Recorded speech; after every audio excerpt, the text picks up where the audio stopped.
Hello everyone, welcome to BPSC mentor. इस video में हम लोग आस्था आईएएस के 69th बीपीएससी पीटी के प्रैक्टिस सेट नंबर 5 को डिस्कस करेंगे। प्रैक्टिस सेट नंबर 5 इकोनॉमी का सेक्शनल टेस्ट है और इस सीरीज का प्रैक्टिस सेट नंबर 1 से 4 तक का वीडियो अपलोड कर दिया गया है, जिसका लिंक आपको डिस्क्रिप्शन बॉक्स में मिल जाएगा। अगर आप लोगों ने उसे नहीं देखा है तो आप लोग वहां से जाकर देख सकते हैं। ये वीडियोस आपके 69th बीपीएससी पीटी के लिए बहुत इंपॉर्टेंट है, तो इस वीडियो को पूरा एंड तक जरूर देखें। और अगर आपको ये वीडियो पसंद आता है तो इस वीडियो को लाइक करें, और अगर आप हमारे चैनल पर पहली बार विजिट कर रहे हैं तो इसे सब्सक्राइब जरूर करें। तो आइए शुरुआत करते हैं टेस्ट के पहले प्रश्न से। पहला प्रश्न है, वर्ष 2022-23 के लिए विभिन्न संस्थाओं द्वारा भारत का जीडीपी वृद्धि दर के संदर्भ में दिए गए अनुमान में कौन सा सत्य है। एनएसओ के अकॉर्डिंग भारत का जीडीपी वृद्धि दर 7.2%, तो ये सही है। आईएमएफ के अकॉर्डिंग वर्ष 2022-23 के लिए भारत का जीडीपी वृद्धि दर 5.9% अनुमानित किया गया था, तो ये भी सही है। और अंकटैड के अनुसार वर्ष 2022-23 में भारत का जीडीपी वृद्धि दर 6.6% नहीं अनुमानित किया गया था, 4.7% अनुमानित किया गया था। तो इसका सही उत्तर ऑप्शन बी हो जाएगा। केवल 1 और 2 सही है। एनएसओ के अनुसार 7.2%, आईएमएफ के अनुसार 5.9% और अंकटैड के अनुसार 4.7% भारत का जीडीपी वृद्धि दर अनुमानित किया गया था वर्ष 2022-23 के लिए। नेक्स्ट है, वर्ष 2023-24 के लिए विभिन्न घाटे के अनुमान के संदर्भ में निम्नलिखित में से कौन सा असत्य है। तो यूनियन बजट 2023-24 के अनुसार राजकोषीय घाटा 5.9%, राजस्व घाटा 2.9%, प्रभावी राजस्व घाटा 2.8% नहीं 2.9% और चालू खाते का घाटा 2.1% रहने का अनुमान है। तो इसका सही उत्तर ऑप्शन सी हो जाएगा। वर्ष 2023-24 के लिए प्रभावी राजस्व घाटा 2.9% रहने का अनुमान है। नेक्स्ट है, करों से आय संग्रह का सही घटता क्रम क्या है। तो इसका सही उत्तर हो जाएगा ऑप्शन बी 1, 3, 2। सबसे अधिक आय संग्रह जीएसटी से हुआ है 9,56,600 करोड़ रुपया। उसके बाद दूसरे नंबर पर निगम कर से हुआ है 9,22,675 करोड़ रुपया और तीसरे नंबर पर आयकर से 9,05,75 करोड़ रुपया। नेक्स्ट है, केंद्रीय कर एवं शुल्कों में किस एक कर में राज्यों को हिस्सा नहीं दिया जाता है। तो इसका सही उत्तर है सीमा शुल्क। केंद्रीय कर एवं शुल्कों में सीमा शुल्क में राज्यों को हिस्सा नहीं दिया जाता है। नेक्स्ट है, रेल बजट को आम बजट से अलग करने एवं विलय करने से संबंधित कौन सा कथन सत्य है। एकवर्थ समिति 1921 के सुझाव पर अलग किया गया था, तो ये सही है। विवेक देबरॉय समिति 2015 के आधार पर विलय किया गया था, तो ये भी सही है। 1924 से आम बजट से रेल बजट पृथक किया गया था और 2017-18 बजट से विलय किया गया, तो ये भी सही है। तो इसका सही उत्तर ऑप्शन डी हो जाएगा, उपर्युक्त सभी। नेक्स्ट है, निम्न में कौन सा आधारभूत संरचना विकास से संबंधित योजनाएं हैं। तो आधारभूत संरचना विकास से संबंधित योजनाएं पीएम गति शक्ति, नेशनल इंफ्रास्ट्रक्चर पाइपलाइन और नेशनल मोनेटाइजेशन पाइपलाइन, ये तीनों आधारभूत संरचना विकास से संबंधित है। तो इसका सही उत्तर ऑप्शन ए हो जाएगा, 1, 2, 3 ये तीनों। नेक्स्ट है, विभिन्न योजनाओं एवं उनके विषय से संबंधित असत्य है। उज्ज्वला योजना घरेलू एलपीजी से संबंधित है, ये सही है। सौभाग्य योजना घरों को बिजली से जुड़ाओ, ये भी सही है। उजाला योजना का संबंध एलईडी बल्ब से है और पीएम कुसुम योजना का संबंध नारी सशक्तिकरण से नहीं है। पीएम कुसुम योजना को नवीन और नवीकरणीय ऊर्जा मंत्रालय के द्वारा ग्रामीण क्षेत्रों में ऑफ ग्रिड सौर पंपों की स्थापना करने और ग्रिड से जुड़े क्षेत्रों में ग्रिड पर निर्भरता कम करने के लिए शुरू किया गया है। नेक्स्ट है, आधारित संरचना विकास से संबंधित योजनाओं के बारे में असत्य है। भारतमाला योजना का संबंध राष्ट्रीय राजमार्ग विकास से है, ये सही है। Bharat net optical fibre network, ये भी सही है। सागरमाला बंदरगाह विकास और पर्वतमाला रोपवे विकास से संबंधित है, तो इसका सही उत्तर ऑप्शन डी हो जाएगा, उपयुक्त में से कोई नहीं, ये सभी सही है। नेक्स्ट है, निम्नलिखित में आरबीआई के बारे में कौन सा असत्य है। इसका प्रारंभिक मुख्यालय कोलकाता था, ये सही है। आरबीआई का राष्ट्रीयकरण 1949 में हुआ था, ये भी सही है। आरबीआई का गठन आरबीआई अधिनियम 1934 के द्वारा किया गया था, तो ये भी सही है। और आरबीआई की स्थापना 1936 में नहीं 1 अप्रैल 1935 में हुई थी, तो इसका सही उत्तर ऑप्शन डी हो जाएगा। और वर्तमान में आरबीआई का मुख्यालय मुंबई में है और इसके गवर्नर शक्तिकांत दास हैं। नेक्स्ट है यूपीआई, एनईएफटी, आरटीजीएस, आईएमपीएस जैसी वित्तीय सेवा उपलब्ध कराने वाली संस्था है। तो इसका सही उत्तर है option C, NPCI. UPI, NEFT, RTGS और आईएमपीएस जैसी वित्तीय सेवाएं उपलब्ध कराने वाली संस्था एनपीसीआई है, भारतीय राष्ट्रीय भुगतान निगम, और ये एक आरबीआई के द्वारा स्थापित निगम है। नेक्स्ट है मुद्रा योजना के संदर्भ में सत्य है। तो मुद्रा योजना सिडबी द्वारा संचालित है। इसके अंतर्गत शिशु ऋण 50,000 रुपया, किशोर ऋण 50,000 से 5 लाख रुपया और तरुण ऋण 5 लाख से 10 लाख रुपए तक है। तो इसका सही उत्तर ऑप्शन डी हो जाएगा, उपयुक्त सभी। नेक्स्ट है द्वितीय पंचवर्षीय योजना के संदर्भ में सत्य है। तो द्वितीय पंचवर्षीय योजना महाल नोबिस मॉडल पर आधारित थी। इसके अंतर्गत भारी उद्योग विकास हुआ और द्वितीय पंचवर्षीय योजना में डीआरडीओ की स्थापना 1958 में। तो ये सही है। तो इसका सही उत्तर ऑप्शन सी हो जाएगा। केवल 1, 2 और 3 सही है। और वर्तमान में डीआरडीओ के chairman doctor Sameer V Kamat हैं और इसका मुख्यालय दिल्ली में है।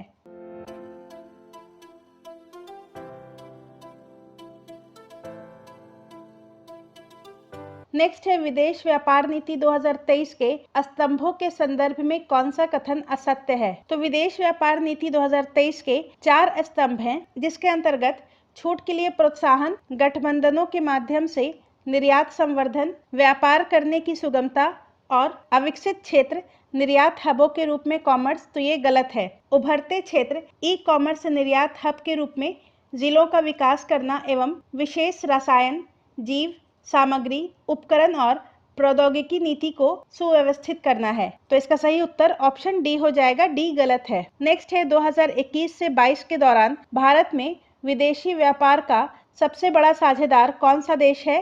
तो इसका सही उत्तर है ऑप्शन बी, संयुक्त राज्य अमेरिका। और वर्ष 2021-22 के लिए भी भारत का विदेशी व्यापार का सबसे बड़ा साझेदार अमेरिका है और 22-23 के लिए भी अमेरिका है। नेक्स्ट है किसी वित्तीय वर्ष के बजट में सरकारी व्यय के योजनागत व्यय और गैर योजनागत व्यय वर्गीकरण को बंद कर दिया गया। तो इसका सही उत्तर है 2016-17 में वित्तीय वर्ष 2016-17 के बजट में सरकारी व्यय के योजनागत व्यय और गैर योजनागत व्यय वर्गीकरण को बंद कर दिया गया। नेक्स्ट है एक जिला एक उत्पाद नीति निम्नलिखित में से किस पर लक्षित है। तो इसका सही उत्तर ऑप्शन ए हो जाएगा, बागवानी क्षेत्र में विपणन तथा निर्यात को बेहतर बनाना। इसके अंतर्गत जल्द खराब होने वाली उपज आधारित या अनाज आधारित या एक क्षेत्र में व्यापक रूप से उत्पादित खाद्य पदार्थ जैसे आम, आलू, अचार, बाजरा आधारित उत्पाद, मत्स्य पालन, मुर्गी पालन आदि हो सकता है। और इस योजना के तहत अपशिष्ट धन से उत्पादों सहित कुछ अन्य पारंपरिक और नवीन उत्पादों को सहायता प्रदान की जा सकती है। नेक्स्ट है आर्थिक समीक्षा 2022-23 में बिग टेंट शब्द का प्रयोग निम्नलिखित में से किसके लिए किया गया है। तो इसका सही उत्तर हो जाएगा ऑप्शन ए, सामाजिक अवसंरचना और रोजगार। आर्थिक समीक्षा 2022-23 में बिग टेंट शब्द का उपयोग सामाजिक अवसंरचना और रोजगार के लिए किया गया है। नेक्स्ट है उभरते सितारे कार्यक्रम निम्नलिखित में से किसकी पहल है।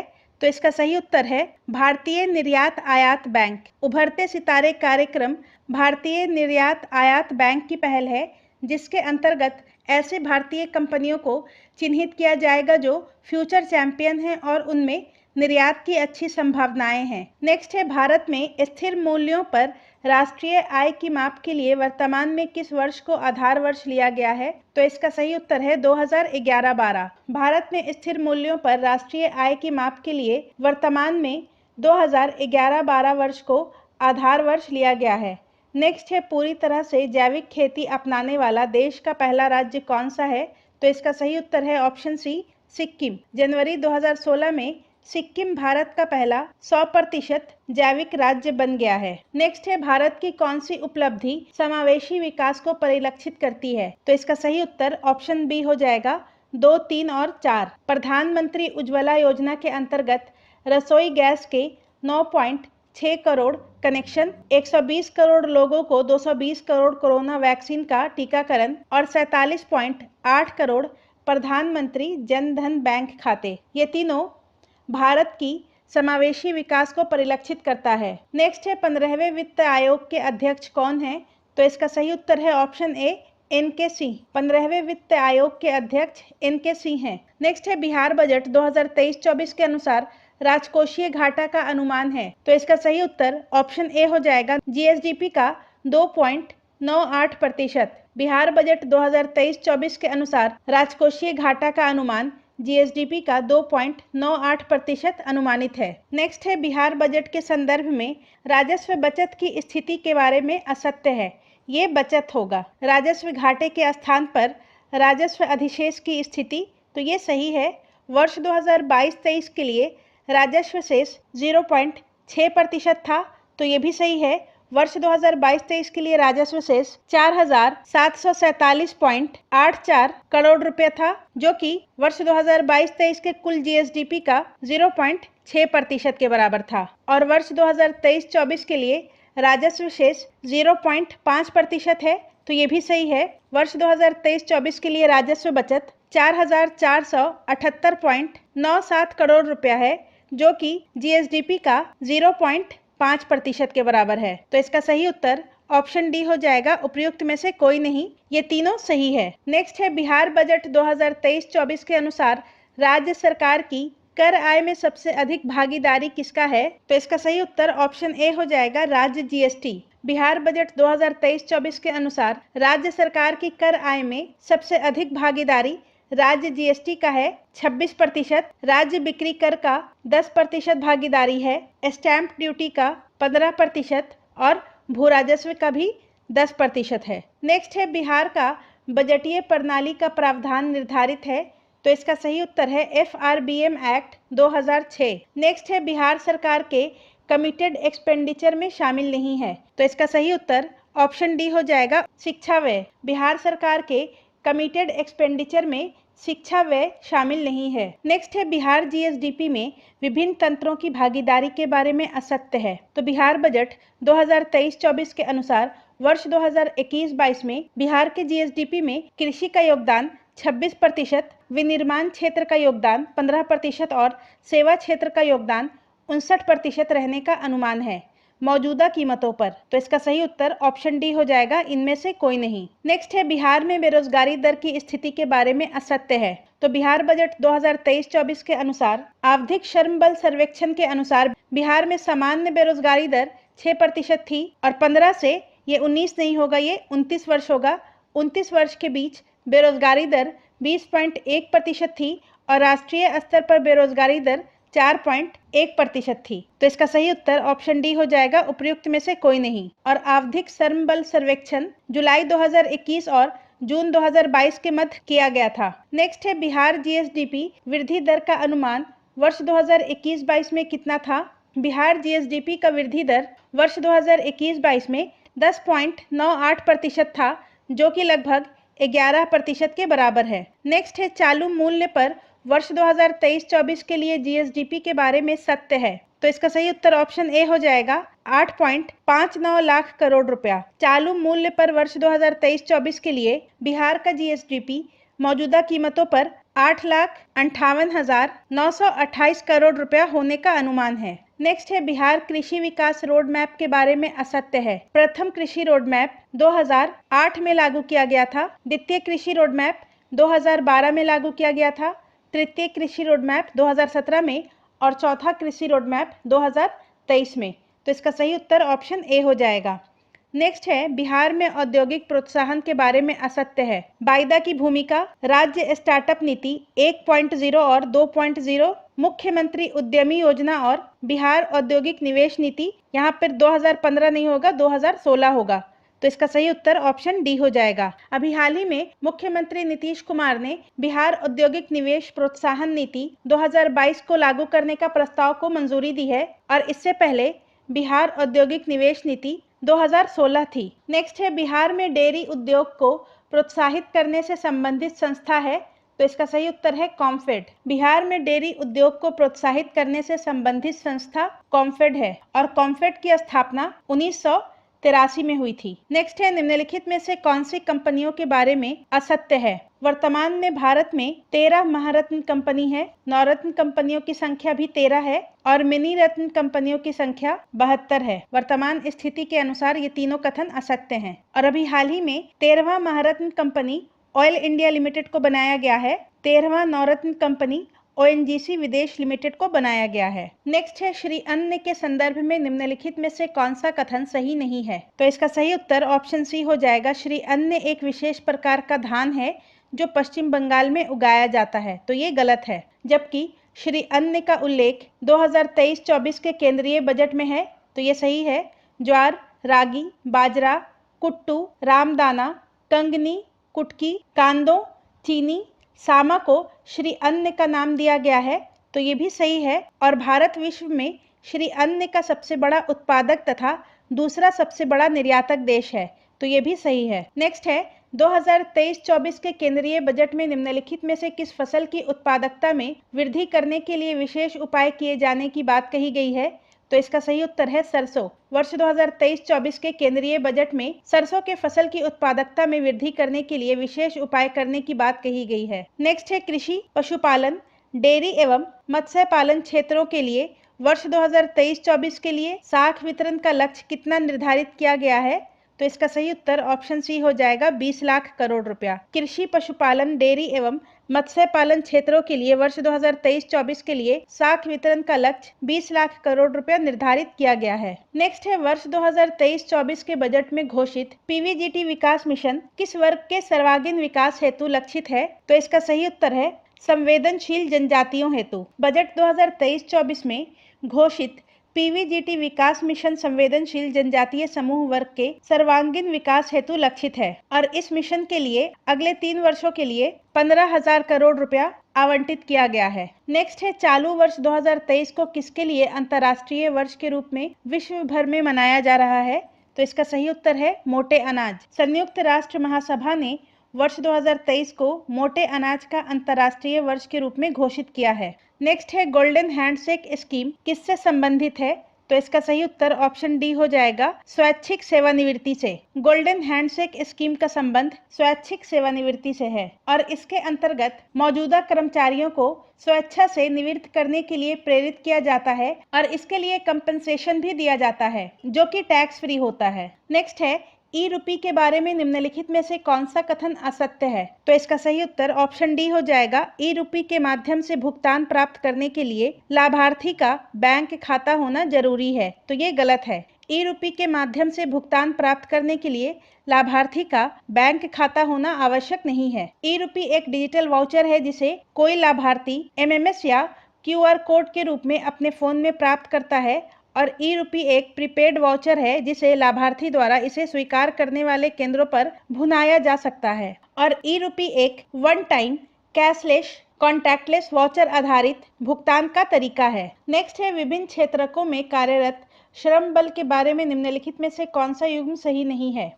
सेवाएं एवं व्यापार क्षेत्र में 32%, निर्माण क्षेत्र में 12%, कृषि क्षेत्र में 43% और विनिर्माण क्षेत्र में 11%, तो ये गलत है।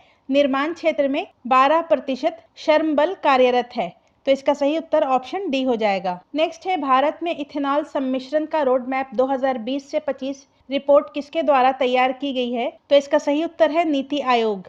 भारत में इथेनॉल सम्मिश्रण का road map 2025 report NITI Aayog के द्वारा तैयार की गई है। और अभी हाल ही में भारत के प्रधानमंत्री ने भारत ऊर्जा सप्ताह में 20% इथेनॉल मिश्रित पेट्रोल लॉन्च किया है जिसे E20 कहा जाता है। नेक्स्ट है, open network for digital commerce किस मंत्रालय या संस्थान की पहल है? तो इसका सही उत्तर है वाणिज्य मंत्रालय। Open network for digital commerce वाणिज्य मंत्रालय की पहल है। नेक्स्ट है, शंघाई सहयोग संगठन इंटरबैंक कंसोर्टियम की 19वीं परिषद की बैठक किस शहर में आयोजित की गई है? तो इसका सही उत्तर है गोवा में। SCO इंटरबैंक कंसोर्टियम की 19वीं बैठक गोवा में आयोजित की गई है। नेक्स्ट है, वर्ष 2020-21 में प्रति व्यक्ति सकल राज्य घरेलू उत्पाद के लिहाज से 3 सबसे समृद्ध जिले का सही क्रम क्या है? तो इसका सही उत्तर है ऑप्शन ए, पटना, बेगूसराय और मुंगेर। बिहार आर्थिक सर्वेक्षण 2022-23 के अनुसार वर्ष 2020-21 में प्रति व्यक्ति जीएसडीपी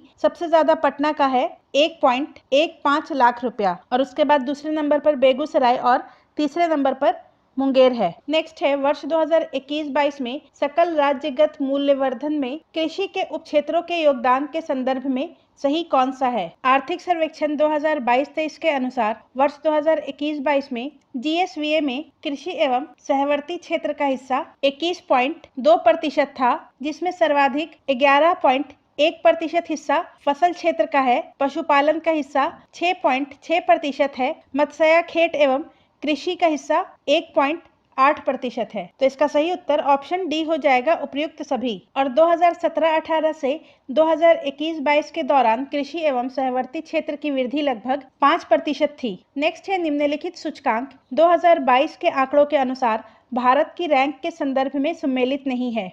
विश्व प्रतिस्पर्धा सूचकांक 37, तो ये सही है। 2022 में विश्व प्रतिस्पर्धा सूचकांक में भारत का रैंक 37वां था और 2023 में विश्व प्रतिस्पर्धात्मक सूचकांक में भारत का रैंक 40वां है। विश्व बौद्धिक संपदा सूचकांक में भारत का रैंक वर्ष 2022 में 43वां था और 2023 में भारत का रैंक 42वां है। वैश्विक नवाचार सूचकांक में वर्ष 2022 में भारत का रैंक 40वां है, तो ये गलत है। और वैश्विक नवाचार सूचकांक 2023 में भारत का रैंक 42वां है। और ग्लोबल हंगर इंडेक्स 2022 के अनुसार भारत का रैंक 107 है, तो इसका सही उत्तर ऑप्शन सी हो जाएगा। नेक्स्ट है पूर्वोत्तर क्षेत्र के विकास के लिए केंद्रीय बजट 2022-23 में निम्नलिखित में से किस योजना की घोषणा की गई है? तो इसका सही उत्तर है ऑप्शन ए, उत्तर पूर्व के लिए प्रधानमंत्री की विकास पहल। नेक्स्ट है निम्नलिखित में से कौन सा क्रम सही है जिसमें प्रदर्शित विकास के मापकों को प्रस्तावित किया जाता है? विकास के मापकों को प्रति व्यक्ति आय मतलब के पर कैपिटा इनकम, PQLI यानी के physical quality of life index और ह्यूमन डेवलपमेंट इंडेक्स में मापा जाता है, तो इसका सही उत्तर ऑप्शन डी हो जाएगा। नेक्स्ट है निम्नलिखित में बैंकिंग दर के संबंध में कौन असत्य है? बैंक दर वह दर होता है जिस पर केंद्रीय बैंक व्यावसायिक बैंकों को ऋण देता है, तो ये कथन सही है। रेपो दर से तरलता में वृद्धि होती है। रेपो दर में कमी करके तरलता में वृद्धि की जा सकती है और रेपो दर में वृद्धि करके तरलता में कमी की जा सकती है। रिवर्स रेपो दर मुद्रास्फीति को कम करने के लिए उपयोग में लाया जाता है, तो ये भी सही है।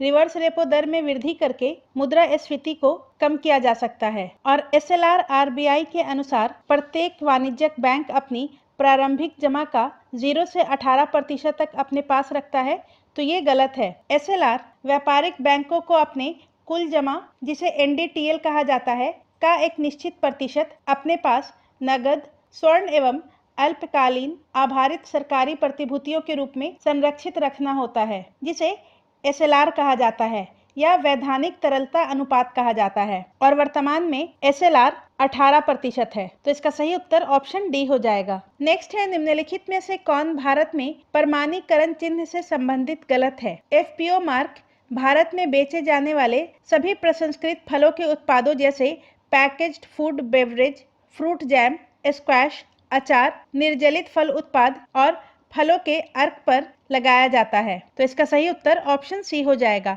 एग मार्क सभी खाद्य कृषि उत्पाद पर लगाया जाता है। इको मार्क ऐसे उत्पाद पर लगाया जाता है जो प्रदूषण नहीं फैलाते हैं। और BIS हॉलमार्क स्वर्ण आभूषणों पर शुद्धता को प्रमाणित करता है। नेक्स्ट है निम्नलिखित में से कौन मौद्रिक एवं साख नीति का इंस्ट्रूमेंट नहीं है? तो इसका सही उत्तर है सार्वजनिक ऋण। सार्वजनिक ऋण और सार्वजनिक राजस्व मॉनेटरी पॉलिसी के अंतर्गत नहीं आते हैं, ये दोनों वित्तीय पॉलिसी के अंतर्गत आते हैं, यानी कि फिस्कल पॉलिसी के अंतर्गत आते हैं। जबकि SLR, रेपो दर और CRR ये तीनों मौद्रिक पॉलिसी के अंतर्गत आता है। नेक्स्ट है वित्त आयोग के संदर्भ में कौन सा कथन असत्य है? तो इसका सही उत्तर है अनुच्छेद 280 के अंतर्गत केंद्रीय वित्त आयोग के तर्ज पर तथा 1998 में सभी राज्यों में वित्त आयोग का गठन किया गया, तो ये कथन गलत है। अनुच्छेद 280 के तहत केंद्र के वित्त आयोग के तर्ज पर 1998 यहाँ पर नहीं होगा, 1993 में सभी राज्यों में वित्त आयोग का गठन किया गया, तो इसका सही उत्तर ऑप्शन डी हो जाएगा। और राज्यों में वित्त आयोग के गठन का वर्णन अनुच्छेद 243I में किया गया है। नेक्स्ट है, निम्नलिखित में समावेशी समृद्धि के लिए क्या आवश्यकता है? तो इसका सही उत्तर है, समावेशी समृद्धि के लिए अधोसंरचनात्मक सुविधाओं का विकास, कृषि का पुनरुद्धार, शिक्षा एवं स्वास्थ्य जैसी सामाजिक सेवाओं की आधिकारिक उपलब्धता, ये तीनों आवश्यक है। तो इसका सही उत्तर ऑप्शन डी हो जाएगा, उपयुक्त सभी। नेक्स्ट है, भारत में राष्ट्रीय आय की वैज्ञानिक गणना का श्रेय किसे दिया जाता है? तो इसका सही उत्तर है option B, professor Vijayendra Kasturiranga Varadaraja Rao. Option B, 1931 से 32 में प्रोफेसर VKRV राव ने पहली बार भारत की राष्ट्रीय आय की गणना के लिए एक वैज्ञानिक पद्धति का उपयोग किया। नेक्स्ट है, वाणिज्यिक बैंक तरल संपत्ति को वैधानिक तरलता अनुपात के तहत कहाँ रखते हैं? तो इसका सही उत्तर है ऑप्शन डी, स्वयं अपने पास। SLR net time and demand liability का न्यूनतम प्रतिशत है जिसे वाणिज्यिक बैंकों को अपने पास रखना होता है, और SLR को नगद, सोना, सरकारी प्रतिभूतियों या RBI द्वारा अनुमोदित किसी भी अन्य प्रतिभूति के रूप में रखना होता है, और इसे कम या ज्यादा करने की शक्ति RBI के पास होती है। नेक्स्ट है, निम्नलिखित में राष्ट्रीय आय को कौन सा कथन सही परिभाषित करता है? तो इसका सही उत्तर है ऑप्शन सी, बाजार कीमतों पर सकल राष्ट्रीय उत्पाद, मूल्य ह्रास और अप्रत्यक्ष करों को घटाकर उत्पादन जोड़कर। नेक्स्ट है, निम्नलिखित में कौन सम्मिलित है? मांग वक्र, गिफिन वस्तुएं, तटस्थ वक्र या न्यूट्रल कर्व, प्रतिस्थापन की घटती सीमांत दर, फिलिप वक्र, बेरोजगारी और मुद्रास्फीति के दरों के बीच संबंध। तो इसका सही उत्तर ऑप्शन डी हो जाएगा, उपयुक्त सभी। ये तीनों सही है। नेक्स्ट है, निम्नलिखित में से कौन सा सरकार के राजस्व व्यय का उदाहरण नहीं है? तो इसका सही उत्तर है ऋणों का पुनर्भुगतान, ऑप्शन डी। जबकि कर्मचारियों का वेतन और पेंशन, राज्य सरकार को दिया गया अनुदान, सरकार द्वारा उठाए गए ऋणों पर ब्याज भुगतान, ये सब राजस्व व्यय का उदाहरण है। ऋणों का पुनर्भुगतान पूंजीगत व्यय का उदाहरण है। नेक्स्ट है, अनियमित रोजगार से क्या अभिप्राय है? तो इसका सही उत्तर हो जाएगा ऑप्शन सी, नियुक्तिकर्ता द्वारा जरूरत के अनुरूप मजदूरों को काम पर बुलाना। जब नियुक्तिकर्ता के द्वारा जरूरत के अनुरूप मजदूर को काम पर बुलाया जाए तो उसे अनियमित रोजगार कहा जाता है। नेक्स्ट है, निम्नलिखित में कौन सा कथन सही है? तो इसका सही उत्तर ऑप्शन डी हो जाएगा, किसी भी वस्तु का मूल्य तभी होगा जब वह मांग की अपेक्षा दुर्लभ होगी। जब कोई वस्तु मांग की अपेक्षा कम होगी तो उस वस्तु का मूल्य अधिक होगा। नेक्स्ट है, यदि कोई फर्म पूर्ण प्रतिस्पर्धा में अल्प अवधि में हानि में चल रही हो तो जब तक उसकी परिवर्तनीय लागत की पूर्ति ना हो जाए तब तक उसे चालू रहना चाहिए, ऑप्शन सी। यदि कोई फर्म पूर्ण प्रतिस्पर्धा में अल्प अवधि में हानि में चल रही हो तो जब तक उसकी परिवर्तनीय लागत की पूर्ति ना हो जाए तब तक उसे चालू रहना चाहिए। नेक्स्ट है, एम्बर बॉक्स, ब्लू बॉक्स और ग्रीन बॉक्स निम्न में किस संस्था से है? तो इसका सही उत्तर है ऑप्शन बी, विश्व व्यापार संगठन। एम्बर बॉक्स, ब्लू बॉक्स और ग्रीन बॉक्स का संबंध विश्व व्यापार संगठन के अंतर्गत दी जाने वाली विभिन्न प्रकार की सब्सिडियों से है। नेक्स्ट है, भारत का पहला औद्योगिक नीति किस नाम से जाना जाता है? तो इसका सही उत्तर है औद्योगिक नीति संकल्प 1948। भारत का पहला औद्योगिक नीति संकल्प 1948 के नाम से जाना जाता है। नेक्स्ट है, राष्ट्रीय आय लेखांकन में आधार वर्ष का अर्थ है? तो इसका सही उत्तर हो जाएगा ऑप्शन सी, जिस वर्ष की कीमतों का उपयोग वास्तविक GDP की गणना के लिए किया जाता है। नेक्स्ट है, भारत में निम्नलिखित में से किस किस के योग से सुलभ मुद्रा बनती है? तो इसका सही उत्तर हो जाएगा ऑप्शन बी, सुलभ मुद्रा या सॉफ्ट करेंसी किसी विशिष्ट देश का वो पैसा है जो मूल्य में कमी के लिए उत्तरदायी है और अन्य मुद्रा के लिए उसका विनिमय करना मुश्किल है। और सुलभ मुद्रा के अंतर्गत जनता के पास करेंसी, बैंकों में जमा राशि और बैंकों में सावधिक जमा राशि शामिल है। RBI में अन्य जमा राशि सॉफ्ट करेंसी के अंतर्गत नहीं आती हैं। नेक्स्ट है, निम्नलिखित में से कौन सा अपने प्रभाव से सर्वाधिक मुद्रास्फीति कारक हो सकता है? तो इसका सही उत्तर है बजट घाटे के वित्तीयन के लिए नई मुद्रा का सृजन करना। जब सरकार अपने बजट घाटे को नए उच्च शक्ति वाली मुद्रा के सृजन के माध्यम से वित्त पोषण करती है तो इस प्रक्रिया में मुद्रास्फीति सर्वाधिक हो सकती है। नेक्स्ट है, भारत में निम्नलिखित में कौन मुद्रास्फीति को नियंत्रित कर कीमत स्थिरता बनाए रखने के लिए उत्तरदायी है? तो इसका सही उत्तर है ऑप्शन डी, RBI। भारत में RBI मुद्रास्फीति को नियंत्रित कर कीमत स्थिरता बनाए रखने के लिए उत्तरदायी है। नेक्स्ट है वैश्विक वित्तीय स्थिरता रिपोर्ट किसके द्वारा जारी की जाती है? तो इसका सही उत्तर है अंतर्राष्ट्रीय मुद्रा कोष। वैश्विक वित्तीय स्थिरता रिपोर्ट अंतर्राष्ट्रीय मुद्रा कोष के द्वारा जारी की जाती है और ये रिपोर्ट प्रतिवर्ष 2 बार अप्रैल और अक्टूबर में जारी की जाती है। नेक्स्ट है नीति आयोग के विषय में निम्नलिखित में कौन सा कथन सत्य नहीं है? पहला है यह सहकारी संघवाद के सिद्धांत पर आधारित है, तो यह सही है। इसमें एक पूर्णकालिक अध्यक्ष होता है, तो ये भी सही है। और नीति आयोग के अध्यक्ष भारत का प्रधानमंत्री होता है। नेक्स्ट है इसका गठन योजना आयोग के स्थान पर किया गया, तो ये भी सही है। नीति आयोग का गठन जनवरी 2015 में योजना आयोग के स्थान पर किया गया और इसके प्रथम उपाध्यक्ष सुमन बेरी थे, तो ये गलत है। नीति आयोग के प्रथम उपाध्यक्ष प्रोफेसर अरविंद पनगड़िया थे, तो इसका सही उत्तर ऑप्शन डी हो जाएगा। और वर्तमान में नीति आयोग के उपाध्यक्ष सुमन बेरी हैं और सीईओ BVR सुब्रमण्यम है। नेक्स्ट है भारत में एक वित्तीय वर्ष माना जाता है, तो इसका सही उत्तर ऑप्शन बी हो जाएगा 1 अप्रैल से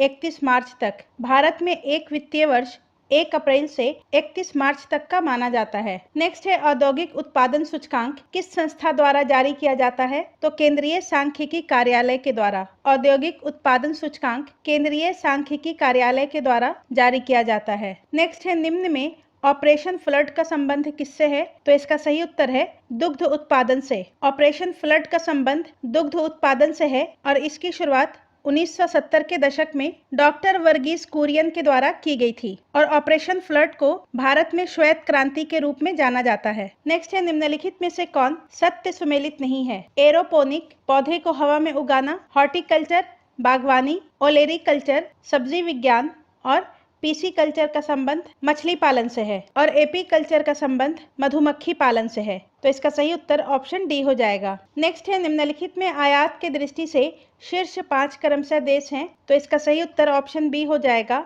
आयात की दृष्टि से शीर्ष 5 देश क्रमशः चीन, संयुक्त अरब अमीरात, संयुक्त राज्य अमेरिका, सऊदी अरब और इराक है। नेक्स्ट है मानव विकास सूचकांक किस अर्थशास्त्री का देन है? तो इसका सही उत्तर ऑप्शन ए हो जाएगा महबूबुल हक। मानव विकास सूचकांक महबूबुल हक की देन है और ये पाकिस्तानी अर्थशास्त्री थे और इन्होंने 1990 में मानव विकास सूचकांक को विकसित किया था। नेक्स्ट है सूची 1 को सूची 2 के साथ मिलाइए। धूसर क्रांति मतलब के ग्रे रेवोल्यूशन, इसका संबंध उर्वरक से है। गुलाबी क्रांति, इसका संबंध झींगा उत्पादन से है। रजत क्रांति का संबंध अंडा उत्पादन से है और लाल क्रांति का संबंध टमाटर उत्पादन से है, तो इसका सही उत्तर ऑप्शन डी हो जाएगा 4, 1, 3, 2। नेक्स्ट है स्टैगफ्लेशन क्या है? स्टैगफ्लेशन एक ऐसी स्थिति है जिसमें अर्थव्यवस्था मुद्रास्फीति और बेरोजगारी की उच्च दर का सामना करती है, तो इसका सही उत्तर ऑप्शन सी हो जाएगा मंदी के साथ मुद्रास्फीति।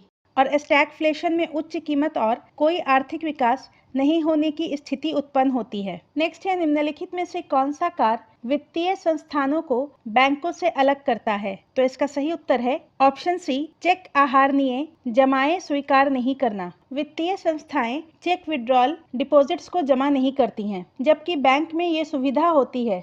नेक्स्ट है सरकार के बजट के उद्देश्यों में निम्नलिखित में से कौन सा कथन शामिल है? सरकारी बजट के उद्देश्य के अंतर्गत प्रमुख रूप से संसाधनों का पुनः आवंटन, आर्थिक स्थिरता, आर्थिक वृद्धि, सार्वजनिक क्षेत्र में उद्यमों का प्रबंधन, आय एवं संपत्ति का पुनर्वितरण इत्यादि शामिल है, तो इसका सही उत्तर ऑप्शन डी हो जाएगा उपर्युक्त सभी। नेक्स्ट है वस्तु एवं सेवा कर के संदर्भ में निम्नलिखित कथनों पर विचार कीजिए। इसका उद्देश्य व्यावसायिक लागत और उपभोक्ताओं पर विभिन्न करों के सोपानन प्रभाव को कम करना है, तो ये सही है। इसने पूरे भारत में एक सामान्य बाजार का सृजन कर दिया है, तो ये कथन भी सही है। इससे कर अनुपालन में वृद्धि होगी, ये कथन भी सही है। इसने कर आधार को विस्तृत कर दिया है, तो ये भी सही है। तो इसका सही उत्तर ऑप्शन डी हो जाएगा उपर्युक्त में सभी। नेक्स्ट है ब्रिटिश शासनकाल के दौरान भारत से निम्नलिखित में से किन मदों का निर्यात किया जाता था? तो ब्रिटिश शासनकाल के दौरान भारत से चीनी, नील, ऊनी वस्त्र और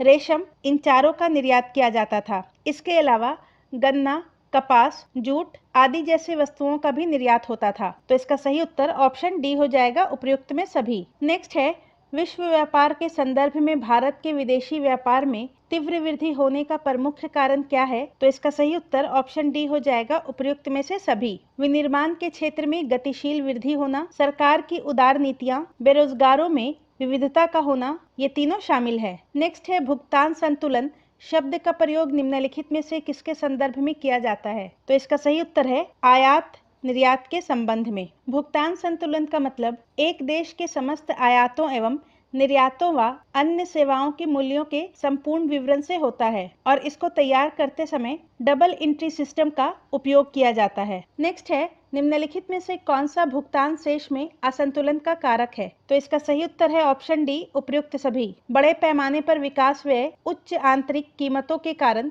आयात में वृद्धि और आपूर्ति के नए स्रोतों का विकास। भुगतान शेष में असंतुलन का कारण बड़े पैमाने पर विकास व्यय, उच्च आंतरिक कीमतों के कारण आयात में वृद्धि और आपूर्ति के नए स्रोतों का विकास, ये तीनों है। नेक्स्ट है मुद्रा अवमूल्यन का अर्थ है? तो इसका सही उत्तर ऑप्शन बी हो जाएगा, अंतर्राष्ट्रीय बाजार में प्रयुक्त प्रमुख मुद्राओं की तुलना में मूल्य में कमी। नेक्स्ट है ब्रेटन वुड्स सम्मेलन ने किस संस्थाओं की स्थापना की? तो इसका सही उत्तर ऑप्शन ए हो जाएगा, ब्रेटन वुड्स सम्मेलन ने IMF और विश्व बैंक की स्थापना की। और अंतर्राष्ट्रीय मुद्रा कोष तथा वर्ल्ड बैंक को संयुक्त रूप से ब्रेटन वुड्स जुड़वां के नाम से जाना जाता है और औपचारिक रूप से IMF की स्थापना 27 दिसंबर 1945 को हुई थी तथा वर्ल्ड बैंक की स्थापना 1944 में हुई थी। नेक्स्ट है ग्लोबल इकोनॉमिक प्रोस्पेक्ट्स निम्नलिखित में से किस संस्था का नियमित प्रकाशन है? तो इसका सही उत्तर है ऑप्शन सी, विश्व bank. Global economic prospects report world bank समूह की एक रिपोर्ट है जिसमें वैश्विक आर्थिक विकास एवं संभावनाओं की जांच की जाती है और इसे वर्ष में 2 बार जनवरी और जून में जारी किया जाता है। नेक्स्ट है भारत में पूंजी बाजार पर निगरानी करने वाली संस्था है? तो इसका सही उत्तर है ऑप्शन ए, सेबी। सेबी यानी कि भारतीय प्रतिभूति एवं विनिमय बोर्ड भारत में पूंजी बाजार पर निगरानी करने वाली संस्था है। इसकी स्थापना 12 अप्रैल 1988 में की गई थी और सेबी अधिनियम 1992 के माध्यम से इसे वैधानिक शक्तियां दी गई और वर्तमान में सेबी की चेयरपर्सन माधवी पुरी बुच हैं। नेक्स्ट है निम्नलिखित में से कौन सी योजना मानव संसाधन विकास पर केंद्रित थी? तो इसका सही उत्तर है आठवीं पंचवर्षीय योजना मानव संसाधन विकास पर केंद्रित थी और इसकी शुरुआत 1 अप्रैल 1992 में की गई थी तथा 5वीं पंचवर्षीय योजना ने रोजगार, गरीबी उन्मूलन और न्याय पर जोर दिया था। नेक्स्ट है किस बजट में वित्त मंत्री ने उदारीकृत विनिमय दर प्रबंधन प्रणाली की घोषणा की? तो इसका सही उत्तर है ऑप्शन बी, यूनियन बजट 1992-93। उदारीकृत विनिमय दर प्रबंधन प्रणाली मतलब के liberalized exchange rate management system लम्स एक नई विनिमय दर प्रबंधन प्रणाली थी और मार्च 1992 में भारत सरकार ने लम्स को लागू किया और डॉक्टर मनमोहन सिंह ने अपने 1992-93 के बजट में इसकी घोषणा की थी। नेक्स्ट है पंचवर्षीय योजना के उद्देश्य निम्नलिखित में से कौन से थे? तो इसका सही उत्तर ऑप्शन डी हो जाएगा, उपर्युक्त में से कोई नहीं। पहली पंचवर्षीय योजना का लक्ष्य आर्थिक विकास था। 8वीं पंचवर्षीय योजना का लक्ष्य उद्योगों का आधुनिकीकरण करना था और चौथी पंचवर्षीय योजना का लक्ष्य विकास, स्थिरता और आत्मनिर्भरता था। तो इसका सही उत्तर 1, 2 और 3 है जो कि ऑप्शंस में नहीं है, तो ऑप्शन डी इसका सही उत्तर हो जाएगा, उपर्युक्त में से कोई नहीं। नेक्स्ट है गरीबी रेखा को निर्धारित करने के लिए कौन सा संगठन सर्वेक्षण करता है? तो इसका सही उत्तर है NSSO, national sample survey office. Next है निम्नलिखित में से कौन मुद्रा के प्राथमिक कार्य माने जाते हैं? तो इसका सही उत्तर है ऑप्शन ए, विनिमय का माध्यम तथा मूल्य मापन। विनिमय का माध्यम तथा मूल्य का मापन मुद्रा के 2 प्राथमिक कार्य हैं। नेक्स्ट है निम्नलिखित में से कौन से मामलों में भारतीय रिजर्व बैंक वाणिज्यिक बैंकों को नियंत्रित करता है? तो इसका सही उत्तर है RBI, CRR, SLR आदि जैसे क्रियाविधियों का उपयोग करके बैंकों की संपत्ति की तरलता पर निगरानी रखता है और इसके अलावा RBI बैंकों का विलय, उनके समापन, परिचालन और शाखा विस्तार से संबंधित नियम और कानून भी निर्धारित करता है। तो इसका सही उत्तर ऑप्शन डी हो जाएगा, 1, 2, 3, 4। RBI वाणिज्यिक बैंकों का परिसंपत्तियों की तरलता, शाखा विस्तार, बैंकों का विलय और बैंकों का समापन, इन चारों को नियंत्रित करता है। नेक्स्ट है ग्रामीण परिवारों को निम्नलिखित में से कौन सीधी ऋण सुविधा प्रदान करता है? तो इसका सही उत्तर ऑप्शन सी हो जाएगा, क्षेत्रीय ग्रामीण बैंक और भूमि विकास बैंक। ग्रामीण परिवारों को क्षेत्रीय ग्रामीण बैंक और भूमि विकास बैंक सीधी ऋण सुविधा प्रदान करता है। नेक्स्ट है, जब केंद्रीय बैंक खुले बाजार में प्रतिभूतियां बेचता है तो इससे क्या संभावना है? तो इसका सही उत्तर ऑप्शन सी हो जाएगा, अर्थव्यवस्था में तरलता कम हो और ब्याज दर भी बढ़े। जब केंद्रीय बैंक खुले बाजार में प्रतिभूतियां बेचता है तो अर्थव्यवस्था में तरलता कम हो जाती है और ब्याज दर में वृद्धि होती है। नेक्स्ट है, निम्नलिखित तरल परिसंपत्तियों पर विचार कीजिए। सबसे अधिक तरलता करेंसी की होती है, उसके बाद बैंकों के पास मांग जमा, उसके बाद बैंकों के पास बचत जमा और सबसे कम तरलता बैंकों के पास सावधिक जमा की होती है। तो इसका सही उत्तर ऑप्शन सी हो जाएगा, 4132। नेक्स्ट है, सुमेलित कीजिए। एक तरफ है बैंक और दूसरे तरफ है स्थापना वर्ष। पंजाब नेशनल बैंक, इसकी स्थापना 1894 में हुई थी। अवध कॉमर्शियल बैंक, इसकी स्थापना 1881 में हुई थी। भारतीय औद्योगिक विकास बैंक, इसकी स्थापना 1964 में हुई थी और भारतीय स्टेट बैंक, इसकी स्थापना 1955 में हुई थी। तो इसका सही उत्तर ऑप्शन सी हो जाएगा, 2413। नेक्स्ट है, किसी भी देश द्वारा मुद्रा के अवमूल्यन का तात्पर्य है। तो इसका सही उत्तर ऑप्शन सी हो जाएगा, 1, 2 और 4। आयात प्रतिस्थापन को प्रोत्साहन देना, मतलब कि आयात में कमी करना, निर्यात का विस्तार करना और व्यापार घाटे को संतुलन में लाना। मुद्रा के अवमूल्यन से निर्यात की मात्रा में वृद्धि होती है और आयात की मात्रा में कमी हो जाती है और दोनों का प्रभाव व्यापार संतुलन पर अनुकूल पड़ता है। यानी कि मुद्रा के अवमूल्यन से व्यापार घाटा कम हो सकता है या फिर व्यापार अधिशेष बढ़ सकता है। नेक्स्ट है, भारत में मुद्रास्फीति के संदर्भ में निम्नलिखित कथनों में कौन सा सही है? तो इसका सही उत्तर ऑप्शन सी हो जाएगा, घटा हुआ मुद्रा परिचलन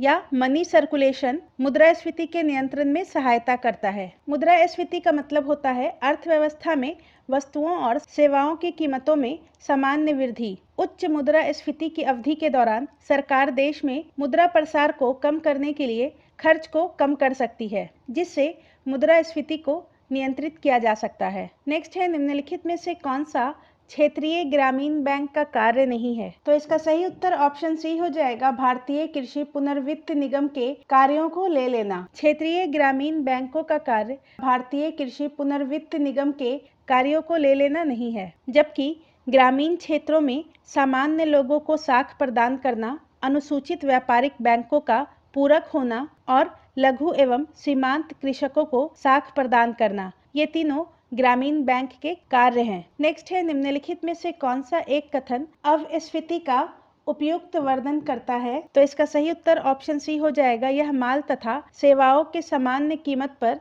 आई सतत गिरावट है। अपस्फीति मतलब अल्प अवधि के लिए मुद्रास्फीति की दर में मामूली कमी, जिसका तात्पर्य माल और सेवाओं के सामान्य कीमतों में आई सतत गिरावट से है। नेक्स्ट है, निम्नलिखित में से कौन भारत की विदेशी मुद्रा में शामिल है? तो इसका सही उत्तर ऑप्शन डी हो जाएगा, उपर्युक्त में सभी। भारत के विदेशी मुद्रा में स्वर्ण, विदेशी मुद्रा और SDR ये तीनों शामिल है। नेक्स्ट है, भारत में मुद्रास्फीति दर की माप किस आधार पर की जाती है? तो इसका सही उत्तर ऑप्शन बी हो जाएगा, उपभोक्ता मूल्य सूचकांक। भारत में मुद्रास्फीति की दर की माप उपभोक्ता मूल्य सूचकांक के आधार पर किया जाता है। नेक्स्ट है, बैंकों को अपने रोकड़ शेष कुल परिसंपत्ति के मध्य एक निश्चित अनुपात रखना पड़ता है, इसे कहते हैं। तो इसका सही उत्तर है सांविधिक तरल अनुपात। बैंकों को अपने रोकड़ शेष कुल परिसंपत्ति के मध्य एक निश्चित अनुपात रखना पड़ता है, जिसे सांविधिक तरल अनुपात कहते हैं, यानी कि SLR कहते हैं। नेक्स्ट है, निम्नलिखित में से कौन सा आंतरिक ऋण का घटक है? तो इसका सही उत्तर है ऑप्शन डी, उपर्युक्त में से सभी। आंतरिक ऋण के घटक बाजार ऋण दान, ट्रेजरी बिल्स और RBI को निर्गमित विशेष प्रतिभूतियां, ये तीनों हैं। नेक्स्ट है, निम्नलिखित में से कौन सा कार्य सेबी के कार्यों में सम्मिलित है? तो इसका सही उत्तर ऑप्शन डी हो जाएगा, उपर्युक्त में सभी। स्टॉक एक्सचेंजों के कार्यों को विनियमित करना, शेयर बाजारों से संबंधित अनुचित एवं धोखाधड़ी से परिपूर्ण व्यापारिक कार्यों पर रोक लगाना और प्रतिभूतियों के अंतरंग व्यापार या इनसाइड ट्रेडिंग को नियंत्रित करना, ये तीनों शामिल है। नेक्स्ट है, स्थापना वर्ष के अनुसार निम्न को बढ़ते हुए क्रम में व्यवस्थित करें। LIC की स्थापना 1 सितंबर 1956 में हुई थी। IDBI की स्थापना 1 जुलाई 1964 में हुई थी। सेबी की स्थापना 1988 में हुई थी और 12 अप्रैल 1992 को भारतीय प्रतिभूति और विनिमय बोर्ड अधिनियम 1992 के तहत इसे वैधानिक दर्जा प्रदान किया गया था। और UTI की स्थापना UTI अधिनियम 1963 के तहत 1963 में की गई थी। तो इसका सही उत्तर हो जाएगा 1, 4, 2, 3। नेक्स्ट है पूंजी बाजार मुद्रा बाजार से किस संदर्भ में भिन्न है? तो इसका सही उत्तर है पूंजी बाजार दीर्घ अवधि वित्त आधार के लिए है, जबकि मुद्रा बाजार लघु अवधि के लिए है। तो इसका सही उत्तर ऑप्शन बी होगा। और पूंजी बाजार मुद्रा बाजार के मुकाबले में विकासशील राष्ट्रों में अधिक व्यवहार में है। नेक्स्ट है किसी अर्थव्यवस्था में वस्तुओं और सेवाओं की गणना निम्नलिखित में से किस विधि के द्वारा की जाती है? तो इसका सही उत्तर है उत्पाद अथवा मूल्य वर्धित विधि। किसी अर्थव्यवस्था में वस्तुओं और सेवाओं की गणना वैल्यू एडेड मेथड के द्वारा किया जाता है। नेक्स्ट है राष्ट्रीय विकास परिषद का पदेन सचिव कौन होता है? तो इसका सही उत्तर ऑप्शन बी हो जाएगा नीति आयोग का सचिव। नेक्स्ट है राष्ट्रीय कृषि एवं ग्रामीण विकास बैंक की स्थापना किस समिति की सिफारिश के आधार पर की गई थी? तो इसका सही उत्तर ऑप्शन सी हो जाएगा शिवरमन समिति। राष्ट्रीय कृषि एवं ग्रामीण विकास बैंक यानी कि नाबार्ड, इसकी स्थापना 12 जुलाई 1982 को कृषि और ग्रामीण विकास बैंक अधिनियम 1981 के तहत शिवरमन समिति के सिफारिश पर की गई थी। नेक्स्ट है यदि वास्तविक बेरोजगारी दर बेरोजगारी की प्राकृतिक दर से कम है तो यह अपेक्षा की जाएगी कि, तो इसका सही उत्तर है महंगाई की दर में वृद्धि। जब वास्तविक बेरोजगारी दर प्राकृतिक दर से कम होती है तो मुद्रास्फीति बढ़ जाती है। नेक्स्ट है किसी अर्थव्यवस्था में यदि ब्याज की दर को घटाया जाए तो वह क्या होगा? किसी अर्थव्यवस्था में अगर ब्याज की दर में कमी आती है तो धन की आपूर्ति में वृद्धि होती है, जिससे निवेश व्यय में वृद्धि होगी।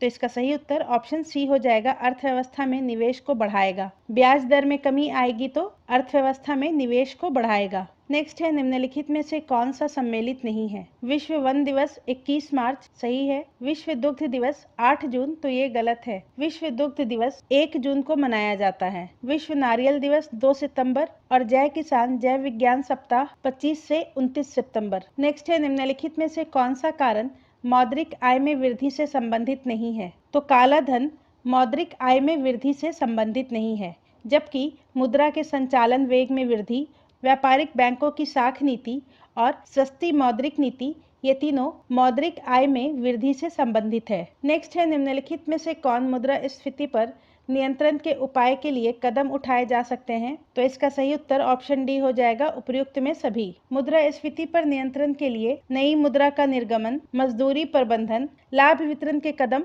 उठाए जा सकते हैं। नेक्स्ट है निम्नलिखित में किसके बजट निर्माण में भूमिका होती है? तो बजट निर्माण में नीति आयोग, प्रशासनिक एवं वित्त मंत्रालय और नियंत्रण एवं महालेखा परीक्षक की भूमिका होती है। तो इसका सही उत्तर ऑप्शन डी हो जाएगा उपयुक्त में सभी। नेक्स्ट है विश्व व्यापार संगठन के कौन सा उद्देश्य नहीं है? तो विश्व व्यापार संगठन का उद्देश्य जीवन स्तर में वृद्धि करना, वस्तुओं के उत्पादन एवं व्यापार का प्रसार करना, यहाँ पर कमी करना है, विश्व संसाधन का अनुकूलतम उपयोग करना और पर्यावरण संरक्षण एवं उसकी सुरक्षा करना, ये चारों शामिल है। इसके अंतर्गत वस्तुओं के उत्पादन एवं व्यापार में कमी करना शामिल नहीं है। ऑप्शन बी इसका सही उत्तर हो जाएगा। नेक्स्ट है TRIPS बौद्धिक संपदा अधिकारों के व्यापार से संबंधित पक्ष करार का संचालन किसके द्वारा होता है? तो इसका सही उत्तर है विश्व व्यापार संगठन। ट्रिप्स मतलब के ट्रेड रिलेटेड एस्पेक्ट्स ऑफ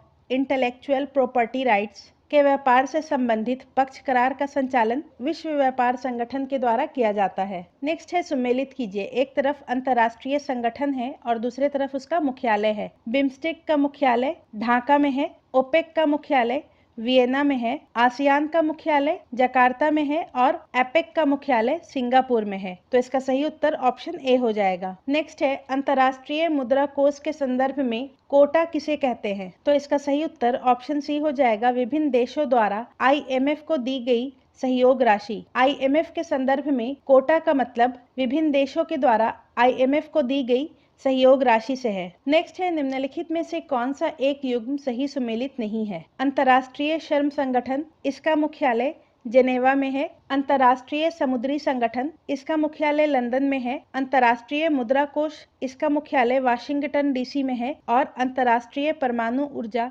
अभिकरण, इसका मुख्यालय न्यूयॉर्क में नहीं है, इसका मुख्यालय वियना में है। तो इसका सही उत्तर ऑप्शन डी हो जाएगा। नेक्स्ट है शुद्ध घरेलू उत्पाद मतलब के नेट डोमेस्टिक प्रोडक्ट प्राप्त किया जाता है। तो इसका सही उत्तर है सकल घरेलू उत्पाद में मूलह्रास को घटाकर। सकल घरेलू उत्पाद मतलब के जीडीपी में मूलह्रास को घटाकर एनडीपी प्राप्त किया जाता है। नेक्स्ट है आर्थिक मंदी के कारण एक व्यक्ति ने अपना काम खो दिया। वह कम मजदूरी पर कुछ काम करने पर सहमत हुआ। इसे निम्नलिखित में क्या कहा जाएगा? तो इसका सही उत्तर है प्रच्छन्न बेरोजगारी। नेक्स्ट है वस्तु एवं सेवा कर द्वारा निम्नलिखित में से किस कर को समाप्त किया गया? तो इसका सही उत्तर है ऑप्शन सी मूल्य संवर्धित कर, value added tax, VAT. Next है भारत के अंश पूंजी में निवेश हेतु विदेशी पूंजी का अंतर प्रवाह सबसे अधिक किस देश से होता है? तो वित्त वर्ष 2022-23 में अप्रैल से सितंबर में भारत में सर्वाधिक एफडीआई निवेश करने वाला देश सिंगापुर था। उसके बाद दूसरे नंबर पर मॉरिशस था तथा तीसरे नंबर पर यूएसए था। नेक्स्ट है निम्नलिखित में से कौन सा विदेशी प्रत्यक्ष निवेश का उदाहरण नहीं है? तो इसका सही उत्तर ऑप्शन सी हो जाएगा विदेशों में फार्मा कंपनी द्वारा निर्गत ब्रांड अथवा स्टॉक का क्रय। जबकि विदेशी प्रत्यक्ष निवेश के अंतर्गत विदेशों में मौजूदा कपड़ा मिल का अधिग्रहण, विदेशों में पूर्ण स्वामित्व वाली व्यावसायिक फर्म का निर्माण और नए स्टील का निर्माण शामिल है। नेक्स्ट है औद्योगिक उत्पादन जो कि भारतीय अर्थव्यवस्था में औद्योगिक क्रियाओं का मापक है। इसमें क्या सम्मिलित नहीं किया जाता है? तो इसका सही उत्तर ऑप्शन ए हो जाएगा गैस एवं जल आपूर्ति। जबकि भारतीय अर्थव्यवस्था में औद्योगिक क्रियाओं के मापक के अंतर्गत विद्युत विनिर्माण और खनन शामिल है। नेक्स्ट है अंतर्राष्ट्रीय मुद्रा कोष के बारे में क्या सही है? तो इसका सही उत्तर ऑप्शन सी हो जाएगा यह केवल सदस्य देशों को कर्ज देता है। आईएमएफ केवल सदस्य देशों को ही कर्ज देता है। नेक्स्ट है निम्नलिखित में किसे भारत में आरक्षित मुद्रा के रूप में शामिल किया जाता है? तो इसका सही उत्तर हो जाएगा बैंकों के पास नकदी और जनता के पास मुद्रा, इन दोनों को भारत में आरक्षित मुद्रा के रूप में शामिल किया जाता है। तो इसका सही उत्तर ऑप्शन डी हो जाएगा, ए और बी दोनों। नेक्स्ट है निम्नलिखित में से कौन पंचवर्षीय योजना में प्रयुक्त विकास मॉडल के संदर्भ में गलत है? प्रथम पंचवर्षीय योजना हेरोड डोमर मॉडल पर आधारित था। द्वितीय पंचवर्षीय योजना महाल नोबिस मॉडल पर, तृतीय पंचवर्षीय योजना एस चक्रवर्ती मॉडल पर और चौथी पंचवर्षीय योजना महाल वीर रुद्र मॉडल पर। तो ये गलत है। चौथी पंचवर्षीय योजना गाडगिल फॉर्मूला पर आधारित थी। तो इसका सही उत्तर ऑप्शन डी हो जाएगा। नेक्स्ट है जीएसटी के संदर्भ में कौन सा कथन गलत है? तो इसका सही उत्तर ऑप्शन सी हो जाएगा जीएसटी परिषद का मुख्यालय मुंबई है। तो ये गलत है। जीएसटी परिषद का मुख्यालय न्यू दिल्ली में है। नेक्स्ट है निम्नलिखित में बैंक के स्थापना के संदर्भ में असत्य है। एग्जिम बैंक ऑफ इंडिया, इसकी स्थापना 1982 में हुई थी। तो ये सही है। नाबार्ड की स्थापना 1995-96 में नहीं हुई थी। नाबार्ड की स्थापना 1982 में हुई थी। सिडबी की स्थापना 1992 में नहीं, सिडबी की स्थापना 1990 में हुई थी। और बैंक ऑफ इंडिया की स्थापना 1906 में हुई थी। तो यहाँ पर बी और सी दोनों गलत है। नेक्स्ट है कृषि क्षेत्र में अधिक लोगों के काम करने के पीछे सर्वोत्तम कारण क्या है? तो इसका सही उत्तर ऑप्शन सी हो जाएगा अन्य क्षेत्र कृषि से लोगों को अवशोषित नहीं करते हैं। नेक्स्ट है असंगठित कार्य क्षेत्र के लिए निम्नलिखित में से कौन सा विकल्प सही नहीं है? तो इसका सही उत्तर ऑप्शन बी हो जाएगा भुगतान छुट्टियों का प्रावधान है। असंगठित कार्य क्षेत्र में भुगतान छुट्टियों का प्रावधान नहीं है। नेक्स्ट है निम्नलिखित में से कौन सी तरलता समायोजन की निचली और ऊपरी सीमाएं हैं? तो इसका सही उत्तर ऑप्शन डी हो जाएगा रेपो दर और रिवर्स रेपो दर। तरलता समायोजन मतलब के लिक्विडिटी एडजस्टमेंट, और इसके अंतर्गत रेपो दर और रिवर्स रेपो दर आता है। नेक्स्ट है निम्नलिखित में से कौन सा बुनियादी आवश्यकता सूचकांक के प्रमुख संघटक हैं? तो इसका सही उत्तर ऑप्शन डी हो जाएगा उपयुक्त में सभी। बुनियादी आवश्यकता सूचकांक मतलब के बेसिक नीड इंडेक्स, और इसके अंतर्गत 26 संकेतक शामिल हैं, जिसमें पेयजल, स्वच्छता, आवास एवं सूक्ष्म पर्यावरण आदि शामिल हैं। नेक्स्ट है तापी गैस पाइपलाइन परियोजना के संदर्भ में कौन सा कथन असत्य है? तापी गैस पाइपलाइन परियोजना भारत, पाकिस्तान, तुर्कमेनिस्तान और अफगानिस्तान शामिल हैं। इस परियोजना का निर्माण कार्य 2015 में शुरू हुआ है और इसके लिए 2010 में समझौता किया गया था। इसमें ईरान शामिल नहीं है, तो ऑप्शन डी इसका सही उत्तर हो जाएगा। नेक्स्ट है, निम्नलिखित में से कौन सा कर पंचायत द्वारा लगाया एवं संग्रहित किया जाता है?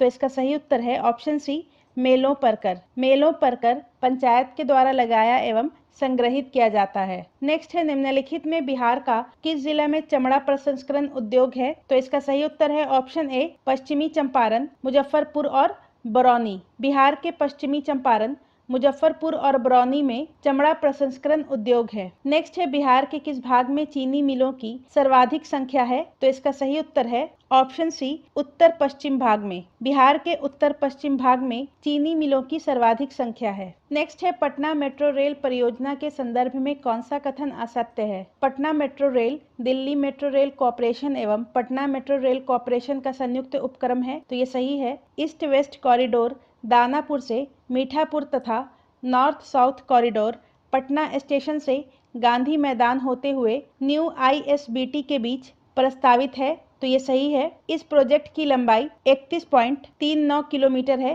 तो ये भी सही है। मेट्रो प्रोजेक्ट का शिलान्यास नीतीश कुमार के द्वारा नहीं, प्रधानमंत्री नरेंद्र मोदी के द्वारा 17 फरवरी 2019 को किया गया था, तो इसका सही उत्तर ऑप्शन डी हो जाएगा। नेक्स्ट है, बिहार में स्थापित केंद्र सरकार द्वारा नियंत्रित सार्वजनिक औद्योगिक इकाई में कौन सम्मिलित नहीं है? Bharat wagon and engineering company Mokama, ये सही है। रेलवे विद्युत इंजन कारखाना मधेपुरा, ये भी सही है।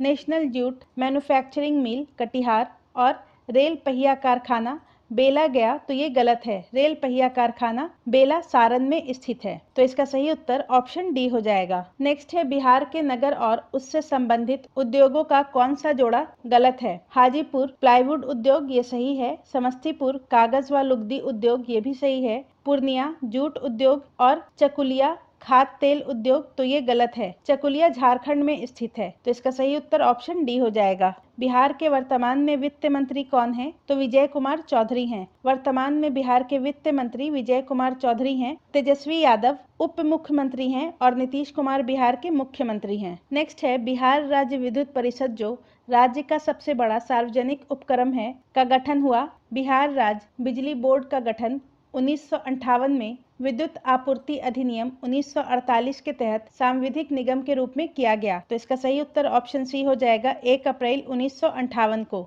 बिहार राज्य विद्युत परिषद का गठन 1 अप्रैल 1958 को किया गया था। तो आज की वीडियो में बस इतना ही। अगले वीडियो में हम लोग आस्था IAS के प्रैक्टिस सेट नंबर 6 को डिस्कस करेंगे। वीडियो पूरा एंड तक देखने के लिए आपका धन्यवाद।